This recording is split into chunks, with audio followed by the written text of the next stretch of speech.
Okay, you got your prep done? You got your prep ready? Oh, for sure. Can you just like wiggle it in front of the microphone? That way people know what it is that you've got. Yeah? Yeah, that's definitely not the instruction manual for the microphone. Also, what instructions do you need for a microphone? Plug it in, you know? Welcome to the Bottom Shelf Podcast with Nick and Justin. All right, welcome to this week's edition of the Bottom Shelf Podcast, our inaugural episode. I'm Justin. I'm Nick. Oh, you actually did it this I time. gave it a real name this time. Okay, there you go. Okay. I wanted to start with something like just a quick funny story to kind of like let the people get to know us. Okay. And I feel like I have one that like I'll just get going on it and I know you'll be able to jump in. Okay. So you and I live in Calgary, Alberta. Neither of us are Calgary fans. We'll get that out of the way right off the hop. Not even close, actually. No. In fact, I would say I'm more of an Edmonton fan, not to just like completely turn Flames fans away from us, but... Well, when you moved to Alberta, you went deep into oil country. I did, yeah. I lived in Grand Prairie for 5.5 years. Yeah. That is oil country, That'll baby. switch anybody. And you're a Habs fan. I am. I should point out I'm actually a Red Wings fan, but Oilers are number 2. You're not a real fan. A real fan doesn't have a number 2. Everybody has number 2. No, I don't. Hey, everybody poops. Everybody has number 2, okay? Thanks. Okay. That being said, we have a lot of fun going to Flames games Yeah. because we go as the away fans, regardless of who's in town. Yeah, if you haven't been to an NHL game as the away fan, I highly recommend it. You know, even if you are a fan of the home team, cheer for the other side. Oh my goodness, we have so much fun messing around. So the one that I really remember going to, we did Pittsburgh and that was good. But the Washington. Yeah, I remember that one. You know what I'm talking Yeah, about. I was pissing that girl off in front of us for sure. I Oh was man. wooing pretty hard, and Yeah. they did not care for me that And night. Ovi got a couple that night. He scored twice. I think that's why we became unhinged, because we went there to see Ovechkin, and he put a couple in, and the dome foams were going, and it was off the rails from there, right? Oh man, yeah. So that is a lot of fun. If you've never done that before, highly recommend. That is something Nick and I have done on multiple occasions. Not really on purpose either. We just happen to live in Calgary, and we're not Calgary fans. Yeah, right? yeah. So I think we did it once, like either as Montreal or Detroit fans, and we were like, you know what, this was quite a bit of fun. And Turns out it's a lot of fun being an asshole. It's true, it's true. And you've got a stockpile of jerseys, Yeah. so you were able to kind of pick up a few and Yeah, I'm going to the Islanders game this weekend, and I don't have an Islanders jersey, but I will be cheering for the Islanders. That would be so nice, wouldn't it? All right, let's get into it. Okay, welcome to the pod. This is the Bottom Shelf Podcast. We want to talk hockey, but we will point out that we're not exactly experts. No, you don't have to say we're not exactly experts. We're not experts. There's no gray area. It's black and white. We're not experts. And we're kind of kicking this off because we've had a number of people who have been like, you guys talk sports enough that it's like, it's at least entertaining when you guys are talking about it, but it's not like, hoity-toity expert stuff. I think a large part of that might have been our wives just trying to get us to stop talking about hockey in front of them. They're like, yeah, talk to the microphone. Yeah. Sure, people will listen to that. Oh, yeah, absolutely. But I guarantee they're not going to be listening. No, I don't think they will. They'll support us in other ways, but Not this way. Not this way. No. Let's get into it. Okay. First thing I want to kick off with here, and maybe we're a little late to this now, but the Team Canada Olympic roster snubs. Because there was a few notable names that were left off the roster this year. Two huge ones. I would say the biggest has got to be Sam Bennett. Yeah, Sam Bennett was one, and I think the other one is Connor Bedard. Yeah, he was injured, but I mean, he's going to be good to go by the time the Olympics roll around. And how do you leave Connor Bedard off your team, man? It's a team that's so top heavy, though. It's a team that's loaded. It's Connor Bedard. Yes, and Connor Bedard will have his moment in future Olympics, as will Macklin Celebrini, who also made the team. But I think Celebrini's just a little bit hotter right now than Bedard has been, and so he got the call. I wouldn't count too much on them, having their opportunities in the future. There could be another scenario where the NHL says we're not going to the Olympics again. Because look at all the mayhem that's going on with that rink in Milan. Oh, right? my God. That could be enough for Gary Bettman to say, nah, not doing that anymore. Yeah, 9 years of preparation, and it still looks like a construction site. Like it's active construction. You're going to hear construction noises during the games. And Crosby coming in on a breakaway. Can you at least wait till the commercial break, boys? Come on. Oh my God. Okay, so Sam Bennett, one of the biggest snubs, and then of course Connor Bedard. I think Bennett is a bigger snub because he plays more of a role. He's that role player guy. I think both Bennett and Bedard got told they were like on the injured waiting list, right? Yeah. So they'll be the first to be called if somebody gets injured, which I believe Braden Point has now been told he's not going. So I would imagine Sam Bennett will be the next guy. Will probably get slipped in, or maybe it is Bedard. Yeah. Maybe it is Bedard. I think either way, every other Olympic roster is like, we'll take the guy that doesn't go. I'll take him. We'll take him. Get your passport. Get your dual citizenship. You're on the team. Yeah. Team France, Sam Bennett, first line. Let's go. You could put somebody who's never skated before, toss them on the fourth line. Mm-hmm. Canada's no worse for the wear. Yeah. I do have a few what I refer to as interesting choices in my actual prep that I actually did we're all for very this impressed. for this podcast. Interesting Nerd. choices. Drew Doughty. Interesting choice. Yeah, I think that's a charity choice. This guy's 900 years old. Mm-hmm. This is his last shot. Yeah. Let's give it to him. Experience, leadership, two times Stanley Cup winner, 2-time Olympic gold medal winner. Like for sure, but that ice is 4 or 5 feet smaller than the NHL ice is. Yeah. That's going to be a tight checking game. It's going to be fast. Drew Doughty, how old is Drew Doughty? He could be our dad. late 30s for sure. Late 30s. I don't know. He can't really go. I think he'll be fine. But he'll play 8 minutes, 4 or 5 minutes a night. Yeah. Like he'll be on the bench. He'll be filling water bottles. For these guys. Thomas Harley, kind of actually playing similarly to how Drew Doughty is this year in regards to statistics. 2 goals, 13 assists. He's a -3. That's a rough look on a Dallas Stars team. And I think this comes back to the fact that he's a young gun. He's got the speed, he's got the pace, he's got the energy, and he played on the Four Nations roster. Yeah, I think a lot of their choices also came from that Four Nations roster, right? Don't mess with a good thing. You won gold then, why can't you do it again, right? But I don't know, there's talent left on the table for sure. Yeah. I think one of the biggest questions coming into the Olympics now is going to be who starts in net. You've got 3 talented guys, and this was I've mentioned this before that going into Four Nations, the outlook for the Canadian goaltending trio was like, oof, who's compared to years start? Past? Yes. Whereas now it's like, okay, we've got a little more meat on the bone here. Yeah. So who are you taking as the starter for the Olympics for Canada? If the decision was up to me, which I think it might be. It is. I haven't heard yet. I haven't confirmed that, but I think it's my choice. Okay. I would go with Logan Thompson, but you can't go wrong with Jordan Binnington either because he's kind of an odd guy where his regular season, maybe he doesn't look the greatest, but then you put him in a game that really matters. We're like, Jordan, we need to win this one no matter what. And all of a sudden, he's like Superman out there. You're like, who is this guy? Where were you for the last 82 games? He's redefining the title Jordan Flu Game is exactly what he's doing. I don't know if we'll go that far. But he's kind of like Bobrovsky in that sense. That a lot of people talk about Bobrovsky regular season. You're like, really? This guy's getting paid what, 10, 11 million dollars?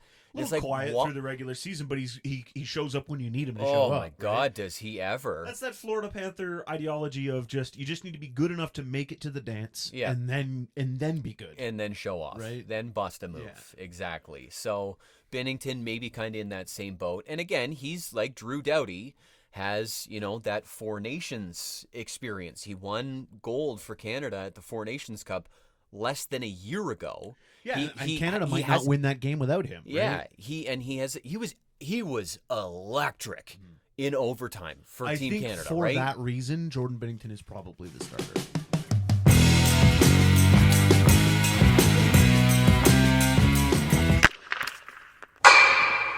All right, Nicholas R. Potter. Ooh, full named. Oh my god. Not quite.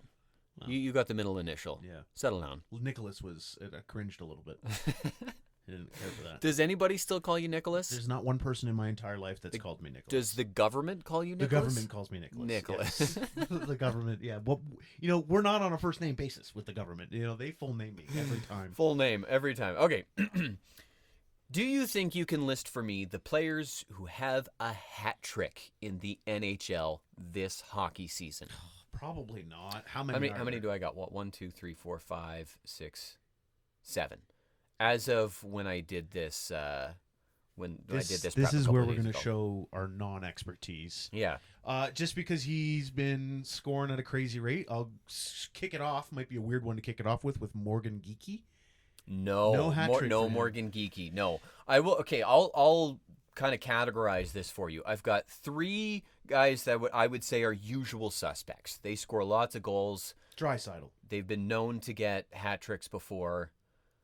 Draisaitl. One north of the border, yes, but not Draisaitl. McDavid. Not McDavid.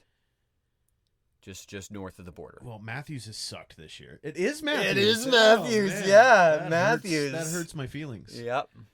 Then there's 2 more guys I would describe as usual suspects. I believe one of these guys has had a 5-goal game before. A 5-goal game. A 5-goal game. And Kucherov? Then no. But Patrick Kane. No. Then there's 2 guys I would describe as deeper cuts, and then there's 2 guys that I think we could build a bit around this. Who the F are these guys? There's 2 guys I can't even name the big names. No. Do you Ovechkin? No. Crosby. No. Not quite that big. McKinnon. Do you want a hint? Yeah, I would love a hint. Okay, one of the guys, his last name starts with a Z. Zibanejad. Yes, sir. In the Winter Classic in Florida. Mm-hmm. Yes. Yeah, and first ever hat trick in a Winter Classic. He had a 5-point game that night. Yes, he did. I have him on my fantasy team. I was quite happy with that. One of the other guys I would just actually describe him as becoming a usual suspect. He's having a good year, young gun, and he's been putting up big points. Macklin Celebrini. Again, not quite that big. Okay, well, I was just about to say Connor Bedard, but if it's No, not Celebrini. young guns. He plays for Utah. Oh, Logan Cooley. No. Cutter. No, he's not there. You're so close. Cutter Gauthier? No. He's not even in Utah, is he? No. Where is he? No. Philly? Yeah. Yeah. Or he used to be Anaheim. Philly. Anaheim. Yeah, there you go. Like we said, not exactly experts. Okay, I'm not going to get 'Kay. these. What do we got? Dylan Gunther from Utah. All right. See, I was right there. Deeper cuts. Plays on the same team as Connor Bedard. Oh, Nazar? No. Nick Foligno? No. Man, who else is in Chicago? Former Detroit Red Wing. God, you stink at this. Tyler Bertuzzi. Do the prep next time, and we can do this with me. I'll be better at this. Yeah. Okay, this kind of now gets into who the F are these guys territory. Darren Radish? Oh, Tampa Bay Lightning legend Darren Radish? Tampa Bay Lightning defenseman. What a legend. Darren Radish. Justin Sordiff? Oh, Justin Sordiff. Yeah. He plays for the Milwaukee Bucks, I think. Wrong league. Try NHL. Try NHL. I've never heard that name. He plays in the Eastern Conference. He plays in the Metropolitan The Division. New York Rangers. He plays for the Washington Capitals. Yes, that is correct, Nick. You got that right. Thank you. Drafted 87th overall to the Florida Panthers That's in right. 2020. That's what I said. I didn't have to look any of that up. No. And the last guy on our list, who has a hat trick this year in the NHL. Regenda, Pavel. I don't even know if I'm pronouncing his name right. Is the Pavel Regenda. You put the comma. I okay. put yeah. I was like, this guy's You've name never is you've comma? never heard somebody do that before? Last name, first name? Not a normal human being. Educate yourself, would you? sorry. Educate yourself. Yeah. Good Lord. Undrafted player. No, you don't say. To the San Jose Sharks. Only 7 guys with a hat trick this year. That's crazy. What was his name again, Nick? Oh, boy. Oh, God. I didn't know there was going to be a test. Something with an S. I know that, and I know that he plays for the Capitals. Slofbenen.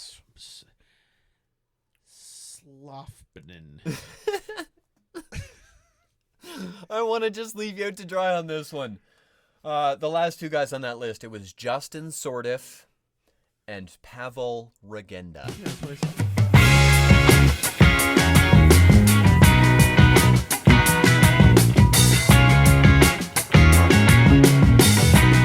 Controversy Corner. That's right. Changing gears here ever so slightly. My beloved Detroit Red Wings were in the middle of some controversy this week. Because that's... Who was that? Come on. I'm trying to do a podcast. We have a producer? That's Is that what's crazy. happening? Do we have a producer? Can we afford a producer? I'm so sorry that somebody disrespected your team like that. Yeah. So Detroit's having an excellent year right now. They beat the Carolina Hurricanes this week in controversial fashion. Yes. A lot of people real upset with the refs after this one because in overtime, Andrew Kopp was in front of the net. He checked. A lot of people are saying he cross-checked Shane Gostisbehere to get him out of the way, made a clear passing lane directly to him, and sure enough, I think it was Patrick Kane got the puck to Andrew Kopp, and he scored right in front of the net. Clean pick. Yeah, a lot of people are upset about this, saying like the refs should have caught that. It was a cross-check. Now, if you watch the instant replay, you can see that Kopp already had his arms extended and simply bumped into Shane Gostisbehere, and Gostisbehere sold it a little bit. But I think my thing with this is, yes, maybe the refs did miss a call on the play here, but they also altered the game in the third period when they made an absolutely trash call on Lucas Raymond, called him for hooking, and all Lucas Raymond did was touch the tip of his stick to the guy's side. It was not hooking. He wasn't out there hooking for cheeseburgers, all right? Man does not have to eat in this situation, okay? Randy. And that led to Carolina scoring the game-tying goal, which led to overtime. Right. So, to me, maybe it makes up for the fact that, you know, they missed a call, or they made a bad call earlier in the game that led to the game tire. Maybe they're turning a blind eye and saying, like, just let the kids play here. Maybe just because it's overtime, let the kids play it out. What's your take? Yeah, that's probably what happened. It's probably the referee probably recognized that they made a iffy call in the third period that changed the outcome of the game. Who knows? Maybe Carolina would have scored regardless, but they made that call, and maybe they're trying to make up for it in overtime. But I think that overtime stipulation is important, right? Because I think maybe sometimes referees do that where they make a bad call and they try to make it up, and I think that's okay. I think it's okay to, if you've made a soft call or you missed a call, to try and flip that and maybe balance it, right? Balance like it a little bit. You want to call that's calling a fair game is what I would call that. I think in overtime, if there's something that is a penalty and it leads to a scoring chance, it has to be called. Even if there was a bad call made previously, that doesn't give the other team free right. Like, can now, you know, if you've made a really bad call against Detroit, can Detroit now go out and two-hand slash a guy in the face? No. Obviously, that's going to be called a penalty, right? Yeah. I think in overtime, a penalty is a penalty, right? Like, you can't let things go to try and even the score. Okay. I don't think you've seen the footage, so I want you to take a look at the footage here. I'll show you the highlight, and we'll get your take on that.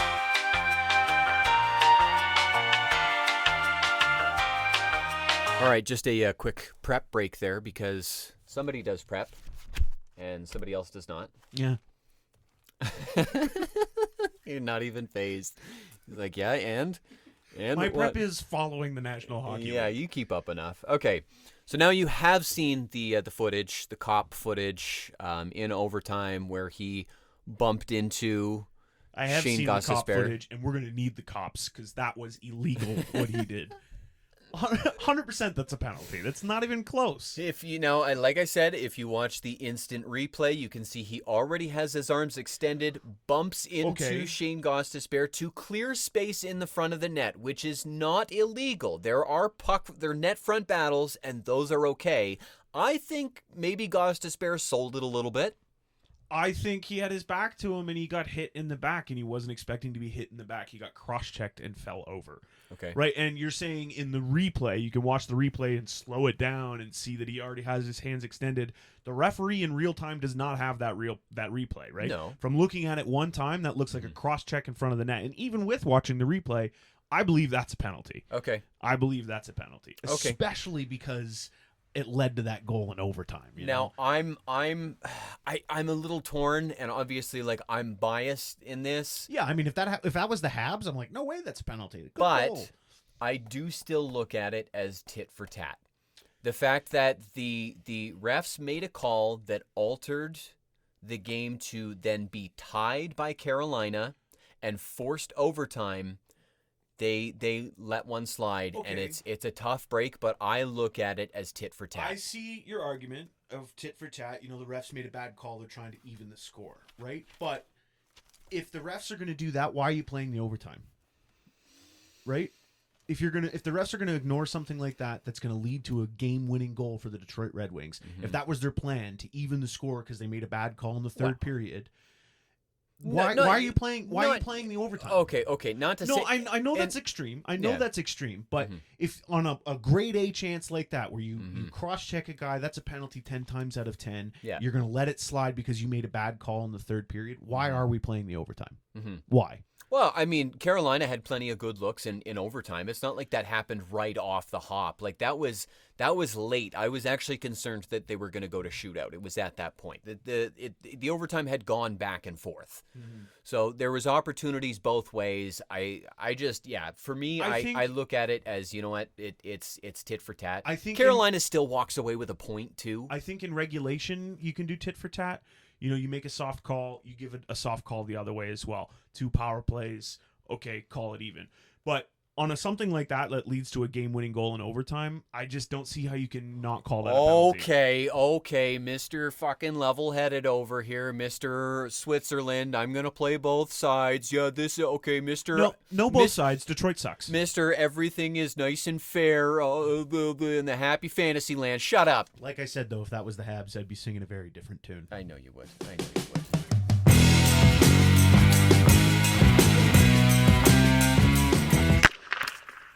Okay, so at the beginning of the year, Nicholas Ryan Potter, That's me.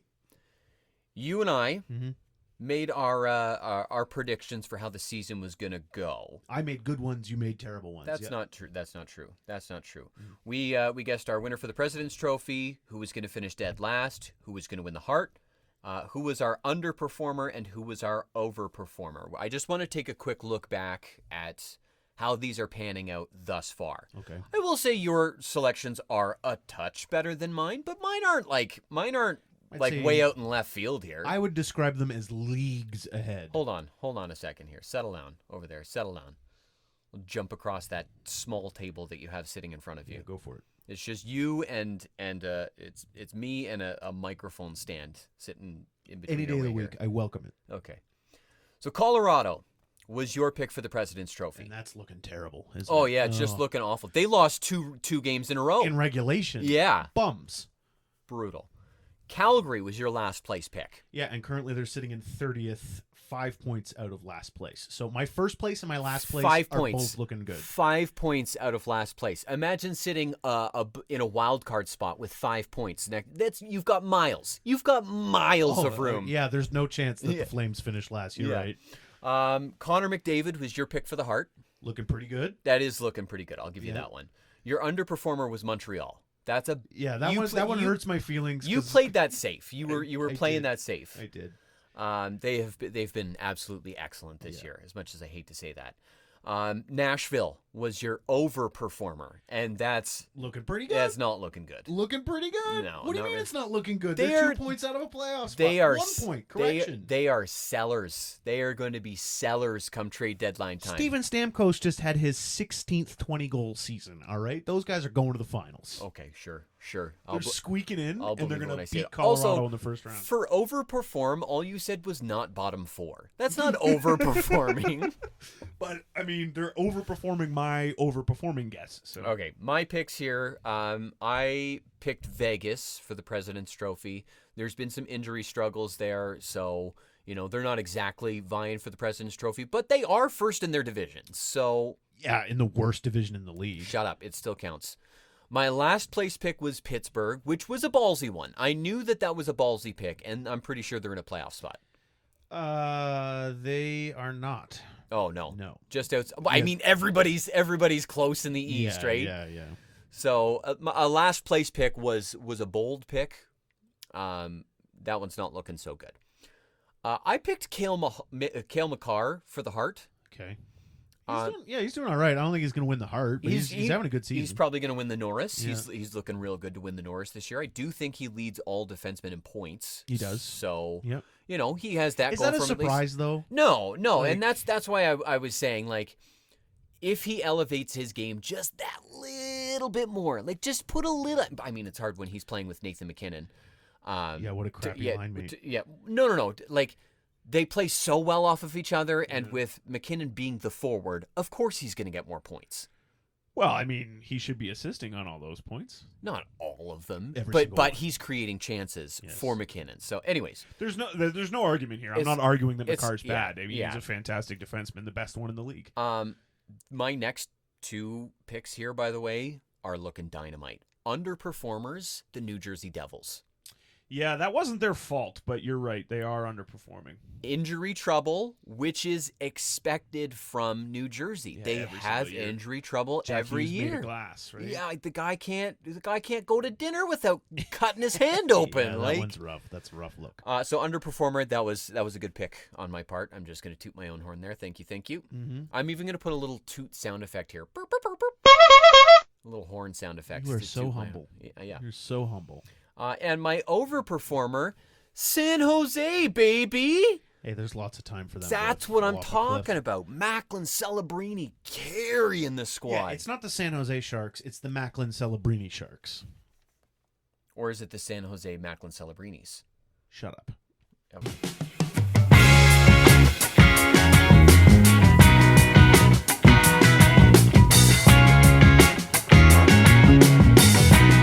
All right, we like to wrap things up with a game.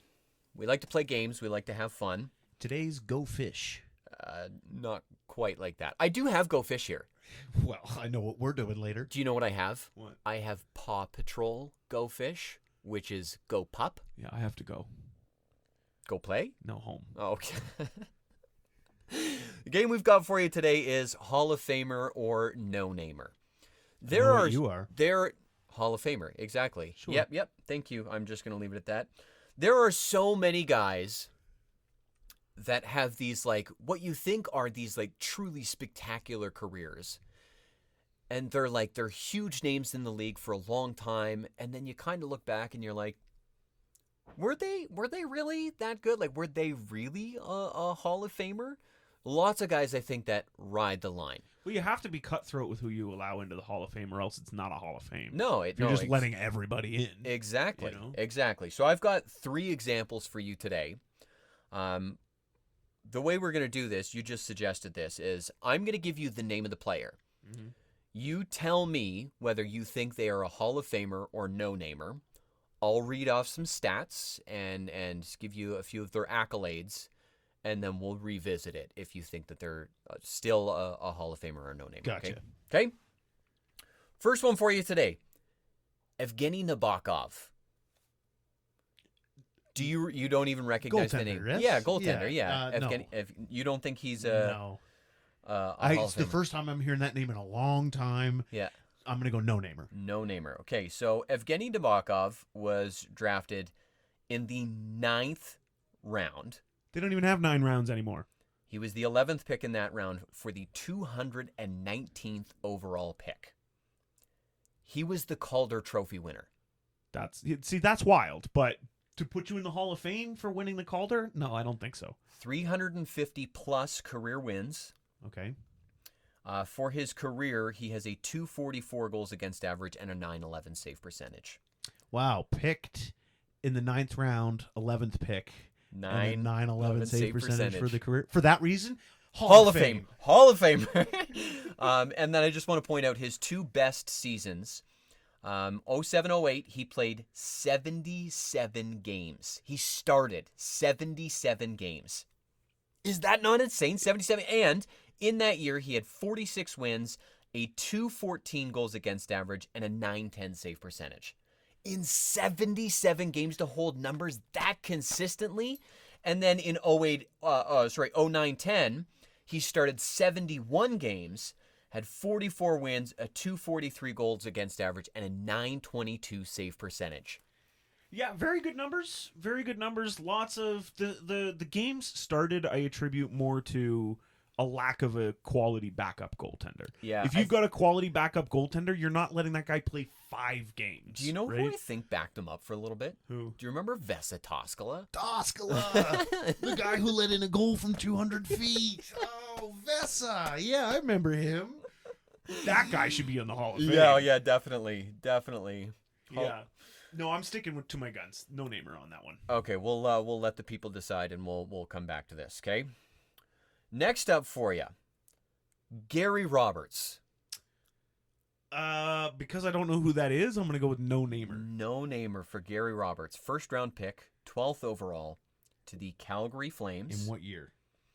1937? No, this would have been the eight. It would have been the late 70s, early 80s. Yeah, that explains why I don't know him. 1,224 games played, 438 goals, 472 assists for 910 points in 1,200 games. He finished his career plus 229. Again, impressive, but he's under point per game for his career. I don't know. He has 1 cup. He won a Stanley Cup in Calgary in 1989. He won a Bill Masterton Trophy. He won the Memorial Cup twice with Guelph. He won the 86 World Junior Under-20 tournament. Okay. So that's the World Juniors. They won gold. In 7 games, he had 6 goals and 3 assists. Fun fact about that, too. They only used to do round robin. I learned that they used to do round robin, and then whoever just had the most points for their team, whoever had the best record, just won gold. Well, that's lame. Isn't that lame? They didn't do the elimination round. That's so Isn't stupid. that weird? 13 20-goal seasons. 4 30-goal seasons. He had a 40 and he had a 50. Yeah, I mean, good stats. Good. Those are great stats. Yeah. Those are okay. great stats. You're right. They are great stats. And, I mean, I guess I'm not going to burn the place down if he gets put into the Hall of Fame, but I just said that we need to be a bit cutthroat with who we allow into the Hall of Fame, or else it's not a Hall of Fame, right? You gotta leave it for the elite of the elite, right? Okay, so you're No saying namer. Gary Roberts. No namer. Hopefully he doesn't listen to the pod. Yeah, that would be awkward. Turns out he's your neighbor. Oh, Gary! Gary, what's up? What's up, bud? Heard the pod, boys. No. Anything to say? Okay, I know you know who this guy is, and I think I'm gonna already guess that your opinion on this guy is gonna be no namer. Okay. Rick Nash. Columbus Blue Jackets legend Rick Nash. So either you have to put this guy in the Hall of Fame, or you have to say that I was right. Hall of Fame.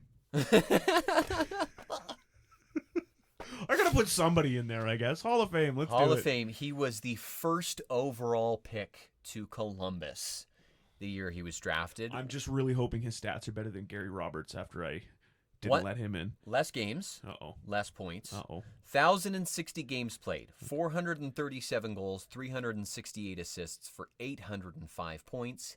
Minus 11 on his career. I take it back. No, he is a Rocket Richard winner. He won the Rocket Richard in 03-04. 80 games played, 41 goals, 16 assists for 57 points. He finished with a minus 35 that year. Oof. That is a bad look. You set me up. You set me up on that one. No namer. All three of them. Bunch of bums. No cups. He had a 38 goal year. He had a 40 goal year. He had a 42 goal year. And then the year he won the Rocket Richard, he had 41. He has 12 20s. Also wild to win the Rocket with 41. Isn't that insane? That's crazy. That's criminal. 12 20-goal seasons, 8 30-goal seasons. That's consistent. And he had 3 40s. Right, but it's not the Hall of Consistent. It's the Hall of Fame. Right? He's not even a point per game. Okay. So at the end of the day, what we're taking away from this, I was right. No, that's because, that's what you're saying. Right. I was right. Yeah. You're admitting it. Say it out loud. I won't. Say the words. I won't Say do the it. words. I won't do it. Say the words. I won't do it. You were less than incorrect. Say my name. That's as close as it's going to get. Say my name. What's that? Come on. Name it. Let's go. Come on. I have no idea what you're talking about. Breaking Bad. Come on. No. Say my name. You didn't watch Breaking Bad? Walter White. Oh, my God. That's not. Was this part of the prep I missed? No, yeah. Okay. He missed the memo, guys. He missed the memo.